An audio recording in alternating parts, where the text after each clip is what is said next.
है, लेकिन यह गोपी गीत ये जो है इन मंत्रों का सिरमौर है, भागवत जी का हृदय। ऐसे ही एक भगवान के परम प्यारे भक्त हुए जयदेव जी। जयदेव जी हुए पुरी के, और जयदेव जी ने एक भगवान की लीला गाई है जिसका नाम है, कहते हैं जयदेव जी ने जो स्तोत्र लिखे हैं और उन स्तोत्रों का पाठ करने के लिए गीत गोविंद नामक भगवान की स्तुतियां की है, गीत गोविंद गाया है। और गीत गोविंद के स्तोत्रों पर भगवान इतने रिझते हैं, इतने रिझते हैं। देखो संसार के लोगों के विषय में जितने भी लेखक हुए, कवि हुए, जिन्होंने संसार के लोगों के लिए लिखा, उनकी लेखनियां, उनके शब्द 1, 2 वर्ष, 4 वर्ष, 5 वर्ष, 10 वर्ष, 20 वर्ष बाद उनका कोई नाम लेने वाला नहीं है। और लेकिन जिन शब्दों में, जिस साहित्य में भगवान का नाम होता है, वो साहित्य चिरकाल तक सदैव सदैव के लिए बने हैं। गीत गोविंद पर भगवान इतना रीझ गए। ऐसा कहा गया कि इस गीत गोविंद के स्तोत्र को प्रसिद्ध स्तोत्र श्रित कमलाकुच कुंडल धृत मंडल ये अकलित ललित वनमाल जय जय देव रहे। बढ़िया प्रसिद्ध स्तोत्र का गायन पुरी में एक भटियारी ने किया।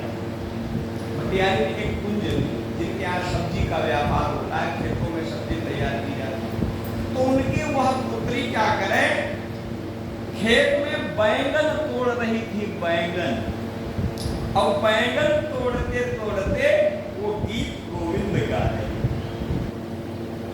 गीत गोविंद गा रही। भगवान श्याम सुंदर उसके पीछे पीछे, वो खेत में बैंगन तोड़े, पीछे पीछे भगवान तोड़ रहे। जब जगन्नाथ जी पुरी के मंदिर से निकल करके उस भटियारिन के पीछे खेत में दौड़ लगा रहे।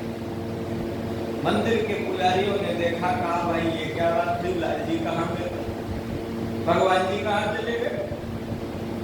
थोड़ी देर जब आरती पूजा का समय हुआ, भगवान जी आ रहे हैं, घुटनों तक कीचड़ से सने हुए, सारी पोशाक भगवान की सनी हुई। कहे हो लाल जी कहाँ से आ रहे हैं। जब पता लगा कि ये भटियारी के पीछे दौड़ रहे थे, तो वहां के राजा ने एक नियम लगा दिया, गीत गोविंद पर आज भी प्रतिबंध लगा है। गीत गोविंद के पदों का पाठ कोई चलते फिरते या शुचि या अशुचि की अवस्था में उसका नहीं किया जा सकता। गीत गोविंद का पाठ करो, विधिवत सुंदर आसन लगाओ, उस पर भगवान को बिठाओ, आप उनके लिए आसन रखो, तब गीत गोविंद का पाठ करो। क्योंकि गीत गोविंद का जहाँ पाठ होता है, निश्चित ही भगवान श्याम सुंदर उसके पाठ को सुनने के लिए जरूर आते। आज भी ये शाश्वत सत्य है। वैसे ही इस गोपी गीत का महत्व है। जहाँ भी इस गोपी गीत का गायन होता है, श्याम सुंदर जरूर वहां आते हैं।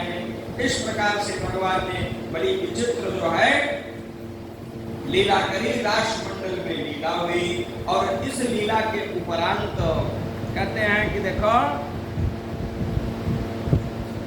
इस राष्ट्रमंडल की लीला के उपरांत में धीरे धीरे एक दिन क्या हुआ, बाबा नंद के साथ जो है, बाबा नंद को जो है एक सर्प ने डस लिया।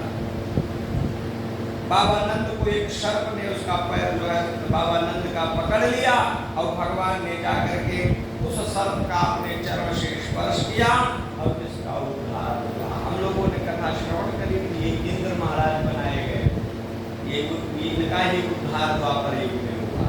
इस राष्ट्रमंडल के मध्य में भगवान ने एक शंखचूड़ नामक असुर था, उस शंखचूड़ का संहार किया। इस लीला के अंतर्गत भगवान ने जो है एक वृषभासुर नामक असुर था, इस वृषभासुर का भी भगवान ने संहार किया। और इन सब लीलाओं को भगवान कर रहे हैं। अब भगवान की अवस्था जो है 10 वर्ष पूर्ण कर चुकी है।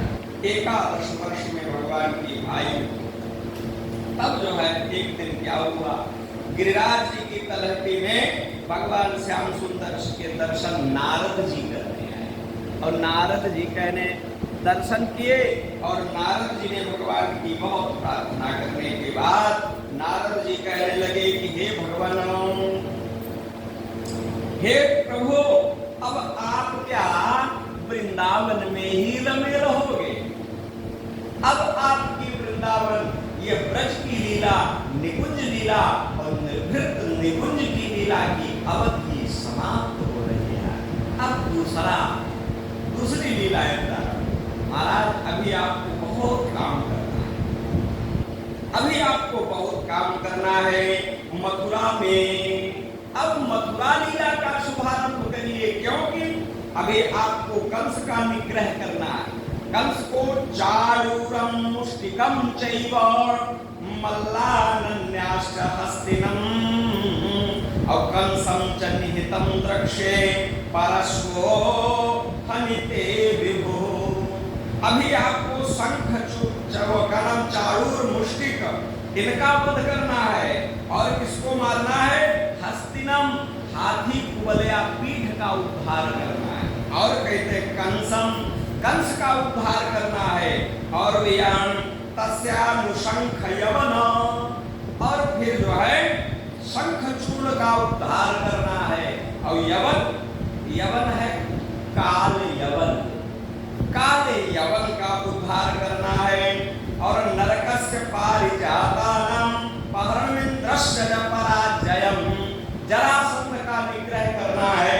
और भैया पारिजात हरणम, और भैया कहते हैं वीर कन्याम वीर शुल्कादि लक्षणम, और वीरता का शुल्क चुका करके विविध विवाह जो है आपको करना है।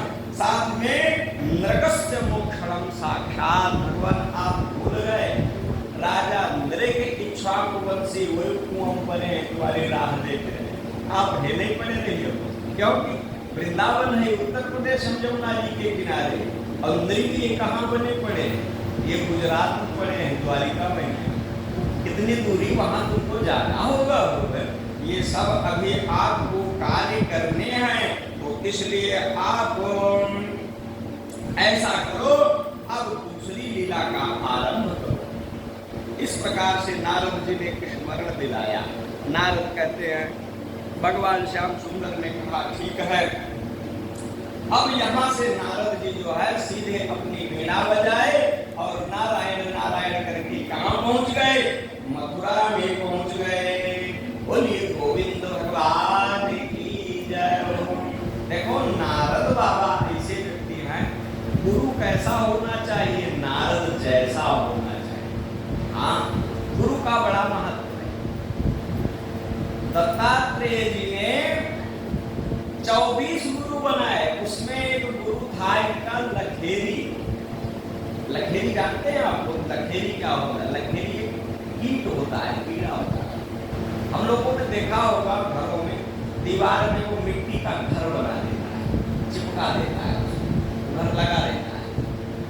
यह कि घर लखेरी का होता है। और लखेरी कभी भी अपने बच्चे को जन्म नहीं देती ना। लखेरी जाकर के एक झींगुर को पकड़ती है और झींगुर को लाती है, पकड़ करके उसको काट छान के अपने जैसा बनाती है और बना करके उस घर में बंद करती है। और फिर पता नहीं इसके पास कौन सी औषधि है, इसके पास कौन सी ऐसी विद्या है, उसको जो है उस घर में बंद करके और जब बाहर निकालती है तब वो झींगुर लखेरी ही बन जाता है। बोलिए गोविंद भगवान। दत्तात्रेय जी ने इसीलिए इसे गुरु बनाया कि गुरु कैसा होना चाहिए? कहीं जो शिष्य को बिल्कुल अपने सादृश्य बना दे, ऐसे गुरु को होना चाहिए। इसलिए इन्होंने गुरु बना दिया है। ये बड़ी विचित्र महिमा है। और नारद भी ऐसे ही गुरु हैं।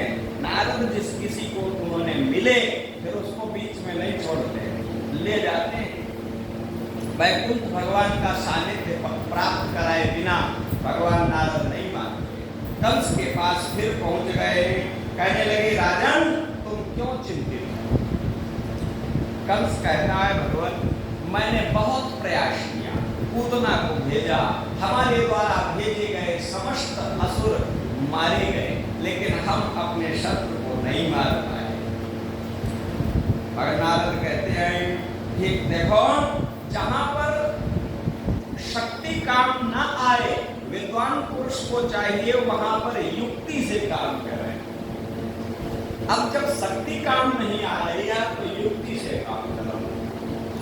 कहीं क्या युक्ति से होना, कहीं देखो तुम राजा, एक कोई ऐसा आयोजन करो और उस आयोजन में इस कृष्ण बलराम को बुला लो, और आयोजन में बुला करके, और जब ये यहाँ मथुरा आ जाएंगे फिर इनकी पूर्णमासी करने में तुमको कोई समस्या नहीं होनी चाहिए। लेकिन बुलाएं कैसे? कहने बड़ा आयोजन करो, एक यज्ञ करो। यज्ञ कैसा होना चाहिए? कहीं यज्ञ तो है और उस यज्ञ में वीरता का प्रदर्शन होना चाहिए। ये यज्ञ भी था और एक प्रतियोगिता भी थी। प्रतियोगिता में वो इनके जो मुष्टिक चारूर आदि मल्ल थे, पहलवान थे, ये शर्त रखी गई थी कि इन पहलवानों को युद्ध में कौन परास्त, मल्ल युद्ध की प्रतियोगिता रखी गई, निर्धारित किया गया। और आपको जो परशुराम द्वारा प्रदत्त धनुष है वो प्रदर्शन के लिए रखा गया कि देखो ये इतना बड़ा धनुष दिग्विजयी कंस के पास में विराजमान है, तो यह धनुष जो है प्रदर्शन के लिए रखा जाए, ऐसी आप व्यवस्था करो। और भगवान श्री कृष्ण और राम को बुलाओ, और जब यहाँ आ जाए तो इनको जो है आप मरवा। ये परामर्श भगवान नारद ने दिया। सुखदेव जी कहते हैं कहीं लेकिन इनको बुलाया कैसे जाए, भगवान कृष्ण को बुलाया कैसे जाए? तो नारद जी ने कहा इसके लिए तो उपाय सर्वोत्तम है, आप अक्रूर जी को भेजो, क्योंकि बाबा नंद जो है अक्रूर जी पर भरोसा करते हैं, अक्रूर जी पर भरोसा करते हैं। अपने अगर किसी को मायावी अपने साथी को भेजोगे तो बाबा नंद भरोसा नहीं करेंगे, और अक्रूर वसुदेव के से संबंधित होने के कारण विश्वसनीय है, और बाबा नंद भी भरोसा करेंगे, इसलिए तुम अक्रूर जी को भेजा जाए। दास ने जाकर के अक्रूर को सूचना दी, महाराज आदिराज की जय। महाराज कंस ने आपको दरबार में बुलाया। कंस के दरबार में जब पहुंचे, अक्रूर जी सोचते हैं कि देखो ये कंस दुष्ट प्रवृत्ति का है, पता नहीं इसने हमको क्यों बुलाया। जब दरबार में पहुंचते हैं तब कहते हैं अक्रूर जी आप वृंदावन चले जाओ, और वृंदावन जाकर के वहां से राम और कृष्ण को यहाँ ले आओ। यज्ञ के निमित्त उनको निमंत्रण दो, और निमंत्रण देकर के यह आयोजन, हमारे यहाँ जो आयोजन है सबको, उसमें जो है भगवान राम को और कृष्ण को भी आमंत्रित करो और उनको साथ ही में ले जाओ। ऐसा करो तो कहें तुम प्रातः ही काल चले जाओ, सवेरे चले जाओ। यज्ञ का मुहूर्त निर्धारित हो गया, कार्तिक महीने में यज्ञ का मुहूर्त निर्धारित हुआ। अक्रूर जी तैयार अपने आवास पर जब पहुंचे तो कहते हैं सुखदेव जी कि अक्रोपिच ताम रात्रि, अक्रूर जी को रात भर नींद नहीं आई। पहले तो मन में नाना भाव आ रहे, अरे भगवान ने इस सेवा के लिए हमको चुना, मेरे में ऐसी कौन सी विशेषता है जिस विशेषता से भगवान ने आज हमको चुना। हमारे अंदर बहुत बड़े क्या हुआ, देखो भगवान अगर ऐसी कृपा करें तो ये भगवान की ही कृपा से सब। अक्रूर कहते हैं ये भगवान आप हम पर बीत गए। गोस्वामी बाबा बिंदु जी ने कहा भगवान कि ना तो रूप है ना तो रंग है,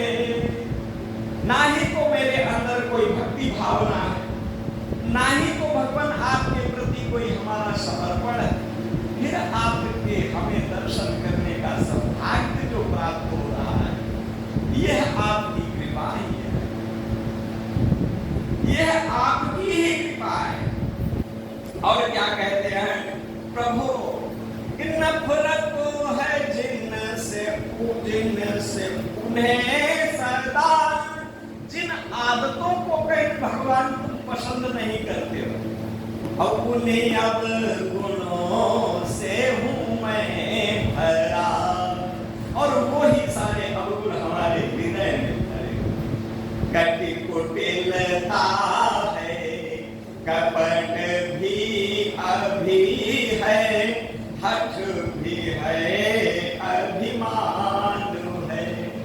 हमारे अंदर तो सारे अवगुण हैं, लेकिन पता नहीं भगवान आप हमको भी कृपा क्यों कर रहे हैं। सच्ची कहा गया, संतों ने कहा भगवान की तो कृपा की बात है कि न जाने कौन से गुण पर दया रीझ जाती है। भगवान की कृपा किस भाव से प्राप्त हो जाए, नाना भांति के विचार अक्रूर के मन में आ रहे, और फिर सोचते हैं देखो दर्शन के लिए तुम जा रहे हो और लाओगे काहे के लिए भगवान, मरवाने के लिए। अरे अक्रूर तेरे जैसा पापात्मा कोई दूसरा नहीं। फिर उठ के बैठ जाए, फिर लेकर और फिर नाना भाव विचार भांति के विचार अक्रूर के हृदय में आ रहे हैं, और अक्रूर जी को नींद नहीं आई। कहते हैं उषित्वा रथमास्थाय प्रययौ नंद गोकुलम। उषित्वा, उषा काल में, प्रातः काल में अक्रूर जी नित्य संध्या वंदनादि से निवृत्त हुए और रथ में विराजमान, रथ में विराजमान सारथी ने रथ चलाया, आगे चल और जा रहे कहाँ, ब्रज वृंदावन जा रहे हैं। और वृंदावन से मथुरा की दूरी बहुत ज्यादा नहीं है, बहुत ज्यादा दूरी नहीं, 30 से 35 किलोमीटर लगभग से दूरी होगी, 25 या 30 किलोमीटर। अक्रूर जी सवेरे चले 4 बजे, उषित्वा रथमास्थाय, अंधेरे में निकले मथुरा से और चल रहे, और चलते चलते चलते चलते, और जहां थोड़ा सा चले साथी रथ रोक तो साथी रथ में रुक गया, और बैठ करके सोचने लगे, अरे किम पार्थारते दत्तम यद्रक्ष्याम्यद्य केशवम ममैतद्दुर्लभं मन्यम् उत्तम श्लोक दर्शनम। अरे आज हमारा सौभाग्य कितना बड़ा है कि मैं भगवान श्याम सुंदर के उन उत्तम श्लोक भगवान के दर्शन को प्राप्त करूंगा। ऐसे अपने सौभाग्य का स्मरण करके अक्रूर जी भाव विह्वल हो जाते हैं। कभी तो अक्रूर जी रोने लगते हैं, कभी अक्रूर प्रसन्न हो जाते हैं, और फिर 4 कदम चलते हैं और फिर खड़े हो जाते हैं, फिर 4 कदम चलते हैं और फिर खड़े हो जाते हैं, और फिर अपने को धिक्कारते हैं। ऐसा करते करते अक्रूर जी वृंदावन कब पहुंच पाए? प्रातः काल के चले हुए अक्रूर जी कब पहुंचे? देखो सुखदेव जी कहते हैं इति संचितयन् कृष्णं स्वफल्कतनय ध्वनि रथेन गोकुलं प्राप्तं सूर्यश्चास्तगिरिं नृपः। अब अक्रूर जी कब पहुंच पाए? सूर्यश्च अस्तगिरिं नृपः। नृप राजा परीक्षित से सुखदेव जी कहते राजन सवेरे प्रातः काल के चले हुए अक्रूर जी सायं काल जब सूर्य अस्त हो गए तब पहुंच पाए 30 किलोमीटर के। और रथ कैसा था? मन के वेग से, वायु वेग से चलने वाले रथ। श्री कृष्ण जी वृंदावन में कैसे रह रहे ऐसो नाय। आजकल के भी हमारे बाल गोपाल है, ये अपनी माता पिता से ही सब सेवा करवाते हैं। माता पिता सोचते हैं कि एक हमारे घर में जो है हमारे बच्चे हमारी सेवा करेंगे, लेकिन आजकल के बच्चे सोचते हैं माता पिता हमारी सेवा करेंगे। आप ऐसा सोचते हैं और ऐसा ही आचरण करते हैं, लेकिन देखिए भगवान राम का और भगवान कृष्ण क्या कर रहे हैं। महात्मा अक्रूर जी ने देखा भगवान श्री कृष्ण को कि नंद महल से भगवान श्री कृष्ण निकले और आकर के क्या कर रहे हैं कि तत्दर्शनागताद विवृद्ध संभवः प्रेमलोद्भवमाश्रुकुले क्षणः।